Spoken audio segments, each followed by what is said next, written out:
Sound check, 1, 2, 3. Hey, 1, 2, 3. Kasulod, 1, 2, 3. Hey, hey, hey.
Sige.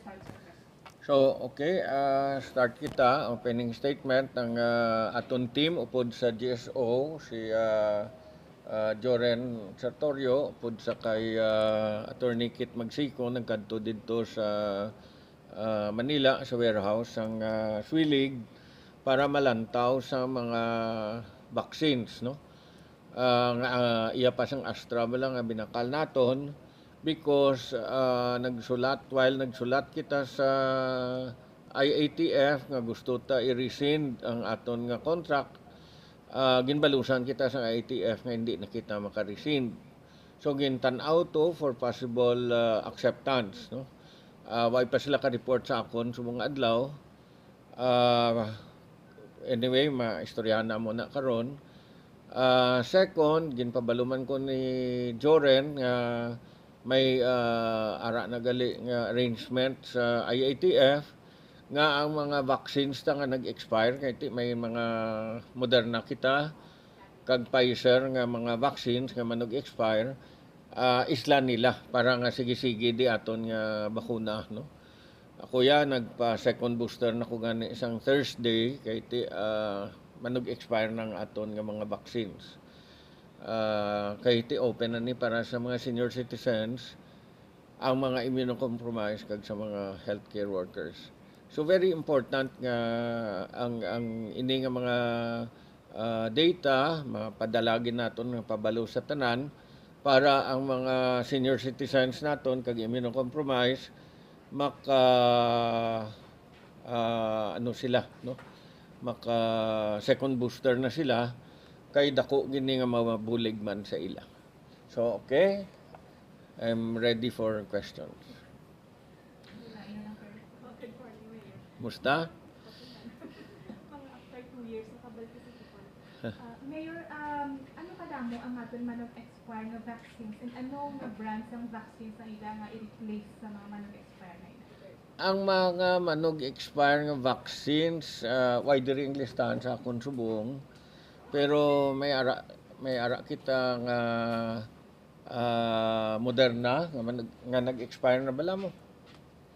Ari. Moderna nga nag-expire, manog-expire pa lang ni sa buwas. 31,000 doses, no? 31,900.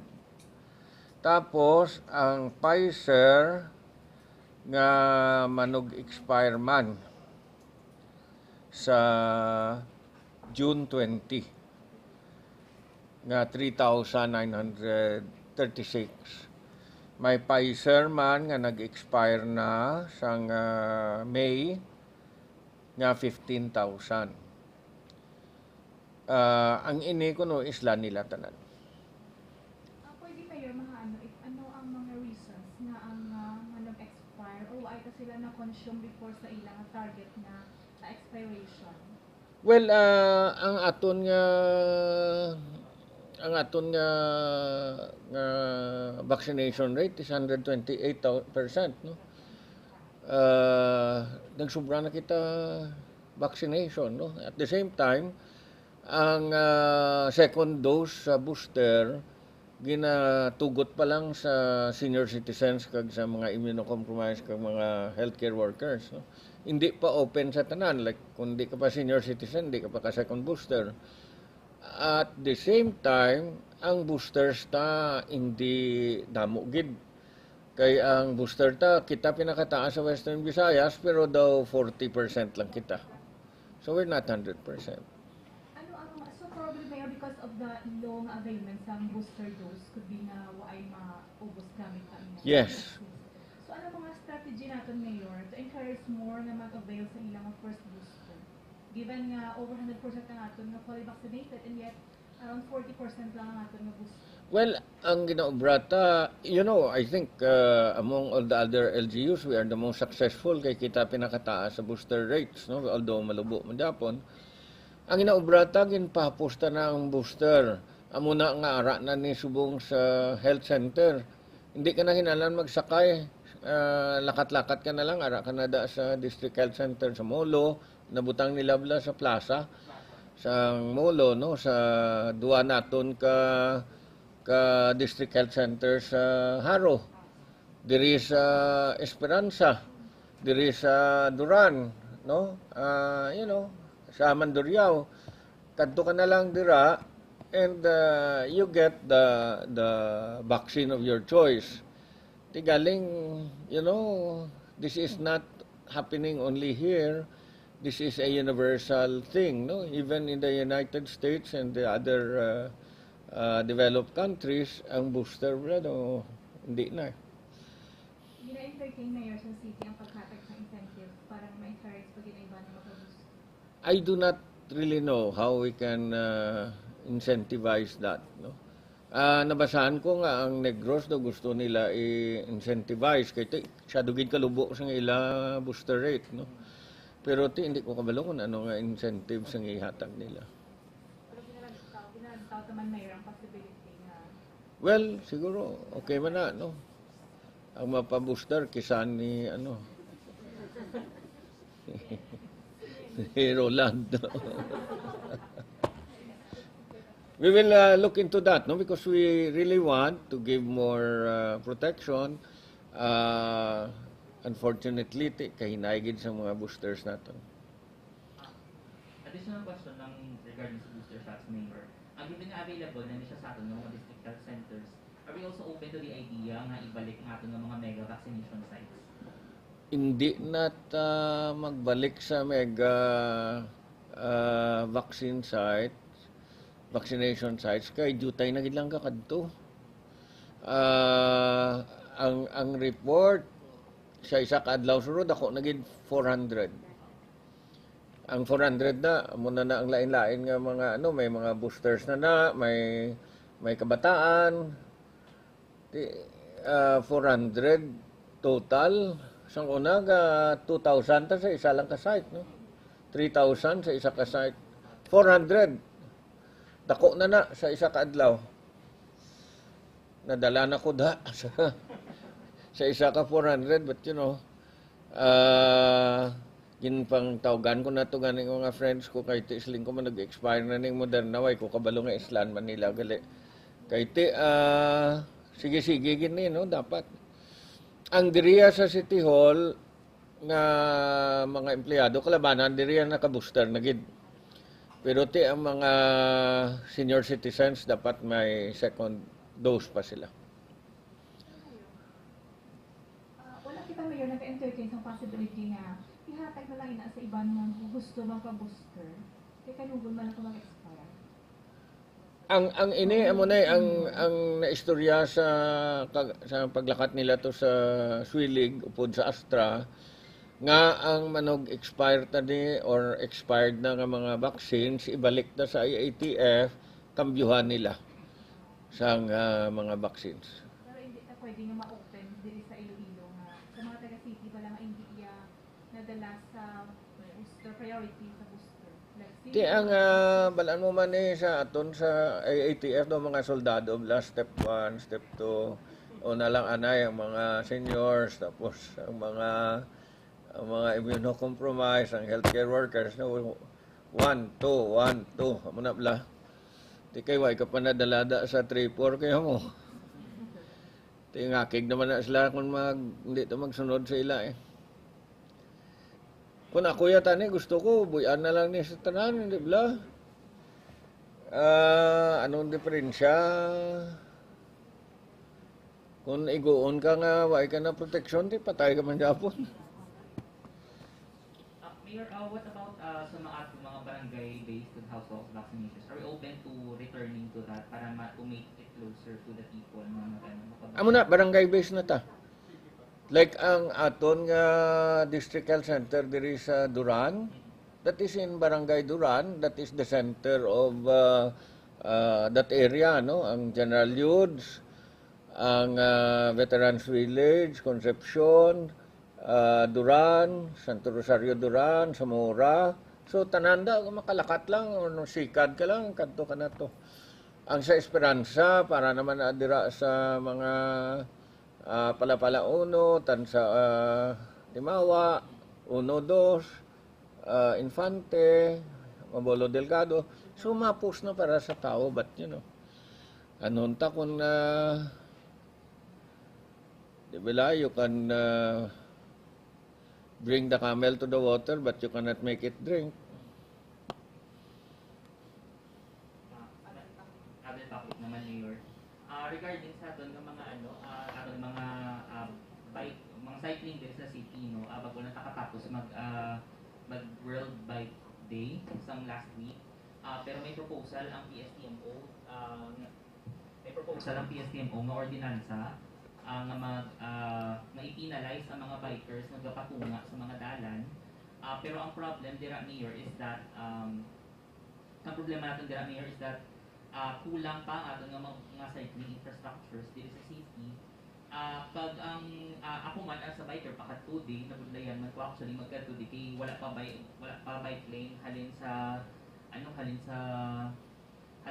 YMCA pakadto diri sa sa City Hall mismo. Pero anong aton nga posisyon diri, Mayor? Will you support that kind of ordinance nga to penalize ang mga patunga nga mga cyclists? I will be meeting PSTMO together with Colonel Garbanzos today. Kay may ginaistoryahan pa kami ni Bala, may appeal ang isa ka transport group nga ipaiway ang aton nga transport plan. Nag-meet sila dito sa Pabia, kay may concern man ang mga tao sa Pabia. I will take it up together with this, no? So that isa na lang namon kay istorya. And then I can ask Lucy maybe to come up with the answer para sa imo pamangkot.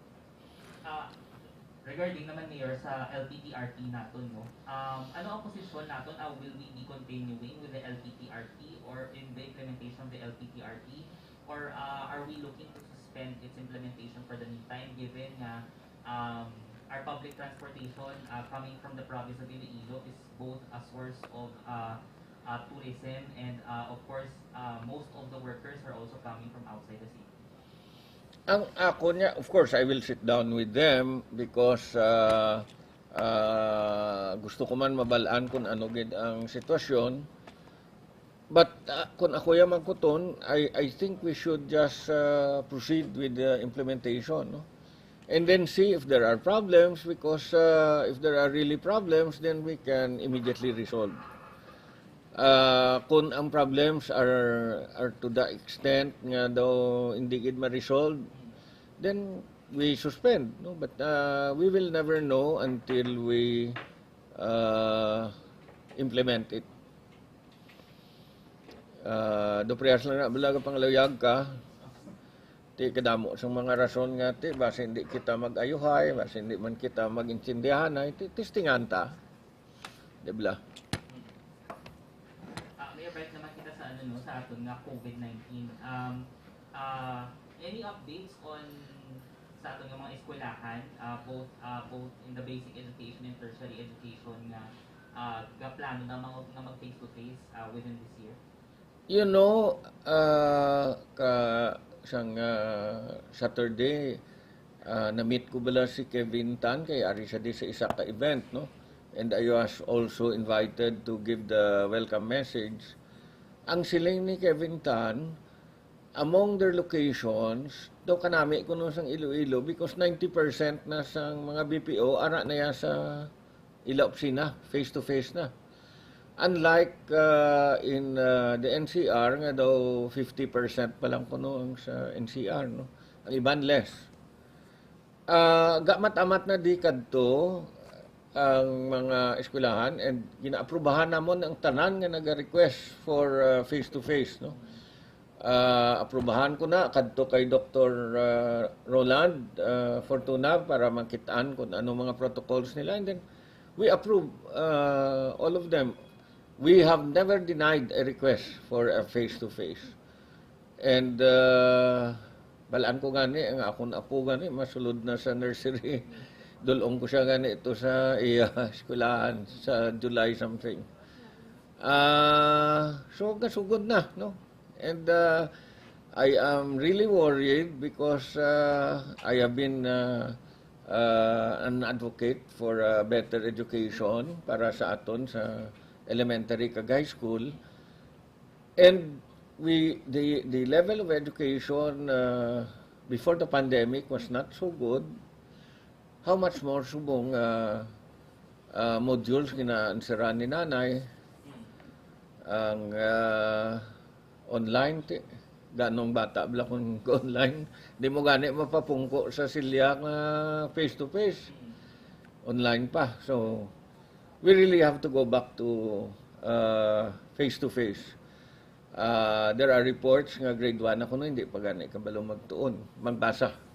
So, it will be very difficult for our educational system if we don't go back to face-to-face. I am 100% in support of face-to-face education. Pero as preparation, Mayor, how many percent of our learners in the city ang nakapabakuna? Ang sa Ang aton vaccination sa mga kabataan. sa kabataan ta, I think Roland is here, good that he's here. He can give it to you right away, no? May For 5 to 11, fully vaccinated, sir, is at 21.55%. That is 13,331. 21 pa lang. Yes, sir. With the regional average of 20.91. Ang sa As at 12 to 17, sir. For the 12 to 17, we have fully vaccinated of 94.93%. That's 49,956. Ang regional average ng 12 to 17 is 79.73%, sir. That's over 20%, Mayor, sa aton na learners sa eskwelahan. Is that ready na? Is it ready na, Mayor, given na over 21% pa lang aton na makunado ng mga... ako ya okay ko. And then once they go to school, I think we will work with the school so that we can do the vaccination in the school. Yes, sir. I remember when I was still in grade school, kinabakunaan kami ito sa eskwelahan, no? Dire pa nito sa kilid. Abot kung kamo na kaagi kamo ya. So kung ara na kamo na tipo na kamo ti bakunahantan lang kamo eh. Di ba? Mas maayo pa gani. Kaya ito yung iban yun, no? Ang iban, kung nakulbaan pa or whatever, pero ito kung ara naman lang da sa eskwelahan tanan, kung di mahapos pa para sa tanan. Doc Jay, i-clear ko lang, Doc Jay, ang sa 21%, muli 4 to 12 Mesada. 5 to 5 to 11, 13,312 now. 13,331. 331, thank you. So, ang ako lang na da siguro, encourage na pagin ang 5 to 11 tanga. Yes, sir. Ang main problem with the 5 to 11, sir, aside from, usually working ang parents, pero hindi di ko niya maka-upload ki dapat may accompany ang parents mo. Pero kung ara na sila sa school, gathered na, you just need the consent form from the mother, pwede mas na-post na si kakatuan. Doc, may total number kita ni Doc sa... 12 to 17. Yes, For the 12 to 17, fully vaccinated, it's 49,956. sige, ticket. May number kita, sir, sa target nila, Doc. If ilan yung target for the... Yeah. For 12 to 17, our target is 52,622. And for the 5 to 11, it's 61,872. Why ka naging balik, Mayor, ang babakuna sa mga kabataan during weekends? Or ara ka na ang pagkakataon Do, ara pa na during ako. weekends? Ara pa. Harap pa. Weekend na na. Okay, because Mayor, daw, ang parents, nila gina-prefer nila during weekends, Saturday and Sunday, because kawas to opisina. So kung weekdays ang bakuna sa kabataan, no, manabot nila. Actually, ma'am, we have carried for a month. And yung tayo nakita, wala kami kahatid. We have tried it for a month. School week without. Okay. Doc, about sa dengue, Doc, ano lang latest na ito? So, update na. Hill.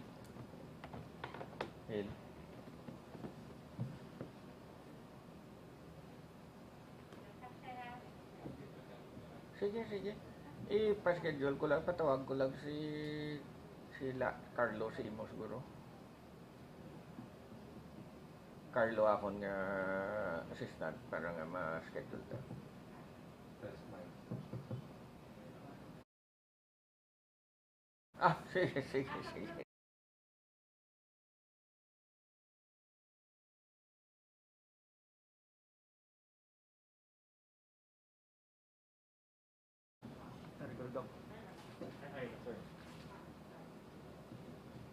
As of June 4, we have a total number of 76 cases with an attack rate of 16 per 100,000, a 32% decrease compared to previous year of the same reporting date. We have still one death that we report and wala, clustering kita sa isa ka barangay, which is Pali. Wala kita hatipan. So, kasi one expected may patay sa same barangay. Wala pa. And as of now, ang may total kita 58 ka barangay na may cases na sa ang trender. Takdatsure ang Manduga with 20 cases.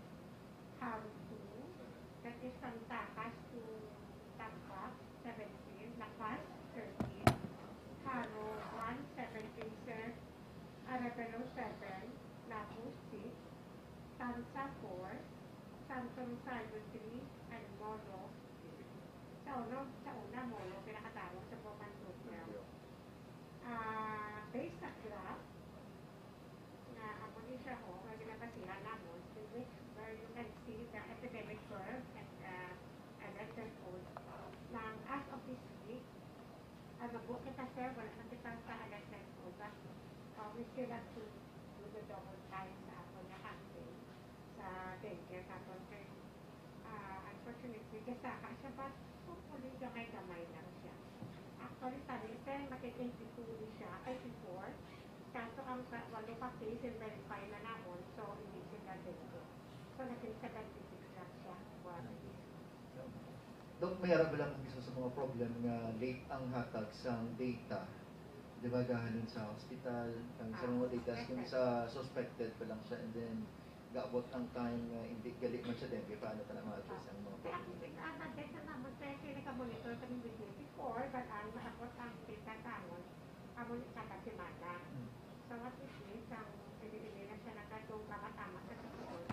May-ari kita si-assign sa Department of Health na Disease Surveillance Officer. Kita hindi na lang siya mo na po ito man si Sir sa episode sa hospital, ginamangkot na nakon sila admission nyo na their suspect or confirmed cases. And then pagpasay na sa amon, sa last na hatakot ang tayo sa katatistic na confirm, that's why ang 8 na confirm niya may isa testing. So, 76 na kayo noon na, amon tali pa sa sometime din, 84 din, wala pa ko kahambang kanser, tapos na-power nila 8, 76 na lang. Exactly, mo na rin ang ginagawa mo. O kapag pagkakaroon na sa bangat, nakalampas na ako last year, sa third year, sa growing. O tignan anniversary yan naman. Kung i-compare mo daw last year kag sa subong year sa kaparehong mga period, mas taas kita subong. Ay, nubo pa siya. Mas Nubo pa. O, nubo pa siya, sir. Oo. Kaya ang itsura, nadaan sa graph, ang uli siya, sir. Nakaya siya, sir. Ang kamutamo, muli siyang 2019, na masulog sa first term niya. So, ang yellow, so niya mo yung tiger set course na ito rin. Ang usually, ang yellow, at yung isa ang yellow, correct threshold, the red one is the epidemic threshold. So, naka-add ito sa patalong sa kung sa red threshold. Ang next pa yung date, ready na sila. kaya sa subong, brad nila, pakano kami din, kaya dito sa gusto nga tapupon nila yung brad niya 9, which is the epidemic threshold, kasi kailangan mag-share naman sa outbreak.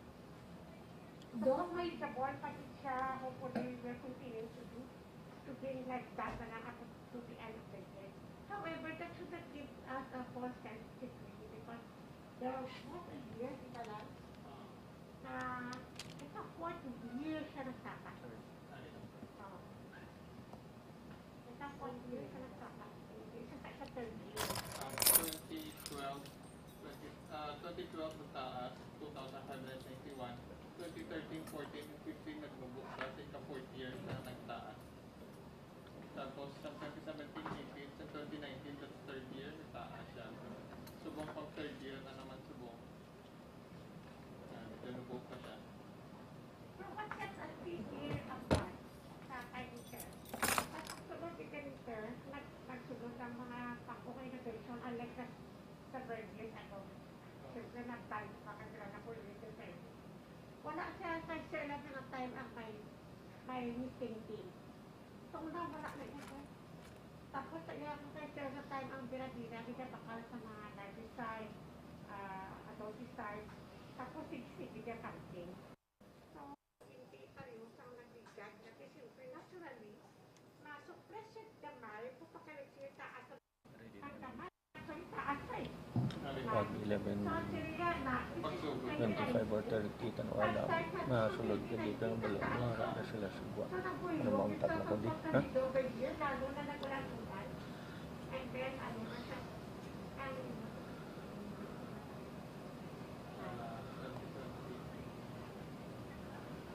sabi ko katrabate ko siya yung 2020. We have 4 things actually. 15 sila parang tatlo. 50 na lalaki. And then 10 sa babae. The girls are the one that gives out the listed and they do the administration ng natin. The males are the one na naganopo sa manufacturer ng sila. Sige, kasi even sometimes sa COVID kita, may feeling po kami kasi sa side just for them. Wala na pabayaan. That's why ito ang muli ng sitwasyon ko po hindi isa man saka bakal siya. So wala na sa tuwid. Dira lang isa sir, hopefully hindi na sa magsakat. Last na lang daw about sa Austerity, ito drama may cluster rin. Kamusta subong ang Kasi situation? katuan na to sa atong team. Actually, ang Austerity, may Dr. Surveillance, sila siya managsulot ato sa report. By the way, we have several barangays na ating Dr. Surveillance nato to show kung tapos at maglanggapok area. High risk ito na. High risk ito. Siyempre, ang pitik-pitik itong damok sa container nila na indicator sa house of indicator sila sa pagkakasin. So, mga isang low risk, puro sila high risk. Ang dose na may cases. So, therefore, doon napabayaan ng papalinlo. Tapos, sige ang pagkalin sa balay sa ini, nakailog sa ini. Kaya wala pa ito napatay ang living size niya. Ako lang sa Australia, no? Sa Basuria. Muna sa pali. Sa Pali. Kag tanan nga barangay may knapsack sprayer na subong. Kakali si Sir Pagay sa supply sa ilang bulong. Lahat kakali sa para sila mismo kasi hindi ba masusunod sa amuntin.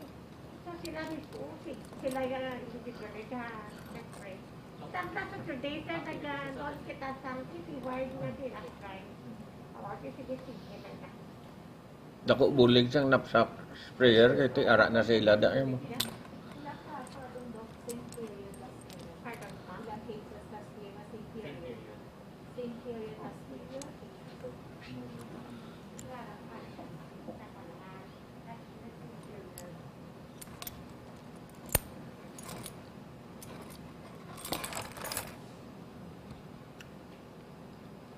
Saan na lang ka, Dok? There is, ano, Morbidity 48. 21. This is the intermittent one. Morbidity Sorry. 21 daw. UCT, 104, ma'am. 104. Yes, ma'am.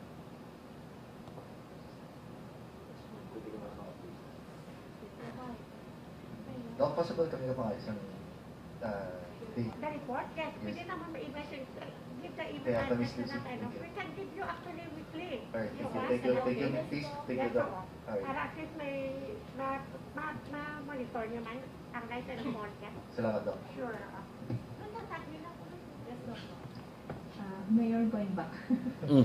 Last year may forum ang Migetsi Mayor and we invited business na groups from Cebu and may mga invited na. Ano subong ang direction sa Migetsi Mayor? Ang direksyon subong sa emergency parehas man sa syudad, no. Ang syudad subong kundi ang aton target is to become a smart city. I-replicate na ang smart city naton sa bilog ng emergency. So it will be a smart metropolis. And we are trying to get the support of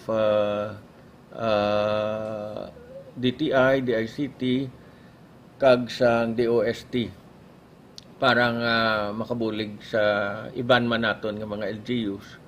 And daw may commitment na to sila, mabulig sila sa mga trainings na. And kung diin pa nga mga areas nga pwede sila kabulig. For the benefits ng aton ng mga layman, Mayor, anong maghambal kita nga smart city? Anong maghambal sa? Ang smart city, parehas na biyo sa city diri, pwede kay ka-download na sang imo nga mga permits, no? Para sa business permits mo. Dason isubmit mo naman lang diri digitally. Pwede ka na sa amon diriya maka-submit ka na sang imo mga plano bala sa OBO kag ang payment sa digital na lang, no. Ang isa pa namon nga gina-workout parehas man bala sa Makati nga ang population ta maka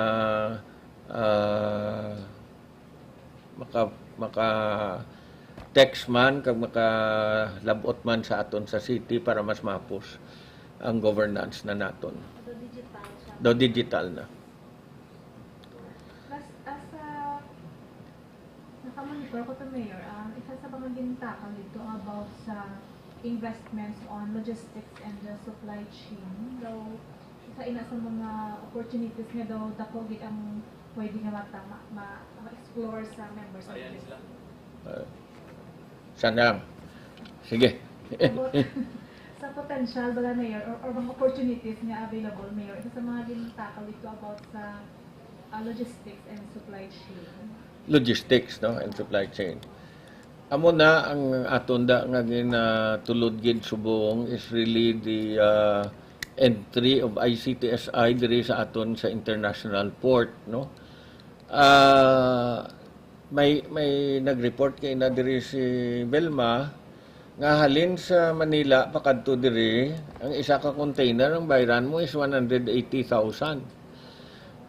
Meaning, kung abi may karga ka nga manaog to sa Manila, idulong tang diri, may 180,000 ka pa nga dugang. Whereas, nga kung magdiretso naman lang diri sa aton, mahapos na kundi i-do away with 180,000. Amo na nga isa sa ginatulod ginaton sa PPA, actually may sulat gani ko to sa PPA, nga kung ano na ang status sang offer sang ICTSI nga i-containerize ang aton port, no. para makabaton na sa mga dlagko nga shipments halin sa China, halin sa Europe, halin sa US nga direkta na diri. And again, kung magsulod gid man na diri siguro, this will also open up Iloilo or Panay for that matter for new markets nga mapabalik naman dito sa Europe, sa China kag sa US. By the way, Mayor, speaking of letter, ano nang update dito? Sige pa talaga letter. Way pa sila kasabat. Mayor, mayroon kami update sa ginakonstruct na dog pound where na ini open. Ini nga semana, siguro matapos na and once we schedule the blessing, we will invite you para makakadto man kamo. Mayor, last namin. Mayor, managtapos na ang tour ni President Duterte. Sa Iloilo City, ano makonsider ka nga legacy ni President din sa Iloilo? Well, siguro ang mga dalagko nga mga flyovers, no, kay kita nga nag-usar sa Iloilo Airport, grabe na traffic permi. Kung matapos na siguro ma-resolve ina traffic, no. And then ang isa pa gid nga legacy siguro ini ang Sunset Boulevard, no. It's a 3-kilometer road that leads from Mandurriao to Oton, and will open up new investment areas nga ara dira sa Suo. Last na lang, Mayor, ma-end naman ang term ni Senator Franklin Drilon. Anong iyang naging legacy and anong message? You know, kinulbaan gid ko sang retire na si Senator Drilon kay tanan nga mga dlagko nga projects daw siya man lang, no. But sila niya edad na siya kuno 76 na siya. Kadamo sa iya no brandery, no. Ang bulig siya sa aton nga Iloilo International Airport. Ang mga roads naton diri sa city, hindi lang sa city, hasta sa mga radial road, mga bypass roads. Sang arigan ni si Kevin Tan, impressed gid siya sa mga dalanta nga ka-wide. Kag impressment siya kay kasanagin ko no sa mga dalanta, gusto yaman ko no nga dira sa Iloilo Business Park, inambala niya mga tao yang nga gusto ya mo man kasanag. Kadamo sang naobrahan si Senator Drilon diri sa aton, no. Ang iyang contribution sa Senado ya as one of the senior senators, hindi ta na ma-overemphasize. But diriya sa aton sa syudad nakita tagid ya ang pag-improve sa aton syudad kay dogin buo ya kalabanan nga projects diri. May ara pa kita ginapaabot nga apat pagid ka pumping stations, no. May duwa na kita pumping stations diri subong operational nga kita na gani nag-operate, no. In pangayo ko na sa DPWH ngang syudad na ma-operate. May apat pang gina-construct para nga makabuligid sa aton nga drainage, no, issues. Kay tibalaan nyo permedi ang aton syudad nga ginabaha. So kadamo gid sang naobrahan si Senator Drilon, and we hope that the present crop of leaders, si Kong Jamjam, si Kong Jojo Ang sa Uswag Ilonggo makabulig gid nga mapasigi pa ini nga mga proyekto kag makakamapa sa mga additional nga mga project sa aton diri sa syudad.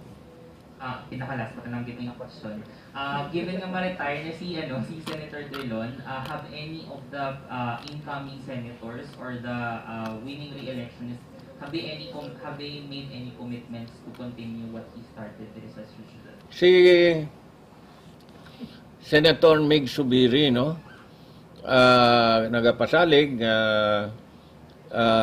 siya na kuno ang mabulig sa aton kung ano mga kinanlanta. as a matter of fact, inimbitar ko siya. Sa 27 siya ang mapasumpa sa mga bagong officials, no? Si Senator Loren pasalig man taga-Antique man siya kuno, hindi man pagpabayaan ang mga taga Iloilo. Si Senator Joel Villanueva, ara man siya kuno, nga mabulig man sa aton. Si Senator Grace, nga gambal man nga Ilongga siya, hindi yaman kuno kita pagpabayan. So I think may mga senador man nga mabulig sa aton. Walang sir. Ang reaction ta sa aton nga pag top 3 sa Gawa dito Kampiyon, sir. You know, ang ina nalipay gid ako, no, ang top 3 tani para sa ECCD, early childhood child development. Amo ni ang aton bala nga mga daycare centers, daycare nga program. One of these days imbitaron ta kamo sa mga daycare naton nga mga centers nga tahom na, no, nga ginapaubrata, and we will continue to make sure nga ang syudad will continue to be one of the top performing cities, no. Ang Popcom gani daw mayara naman kita award, ginaimbitar man kita to sa 23 kay may award man kuno Iloilo as one of the top cities. Okay, thank you gid. May sunod na gahulat. Mo gina basta Lunes.